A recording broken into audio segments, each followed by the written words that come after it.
திராவிட முன்னேற்ற கழகம் வெற்றி பெறும் என்று எதிர்பார்த்தால் 100% திராவிட முன்னேற்ற கழகம் தான் நகர சபையை கைப்பற்றி இருக்கிறது.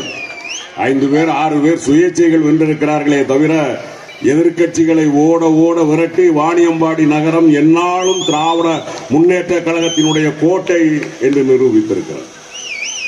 உள்ளாட்சியில் மட்டும் சொல்லவில்லை, நான் கடந்த 2019 நடந்த நாடாளுமன்ற தேர்தலில் கழகத்தின் மீது எப்படியாவது களங்கம் கற்பித்து விட வேண்டும் என்பதற்காக கழக பொதுச் செயலாளரின் மகன் தம்பி கதிரானந்தன் மீது தேவையற்ற குற்றச்சாட்டை வைத்து வருமான வரித்துறை நடத்தி அதன் பிறகு தேர்தல் நடந்து முடிந்தது.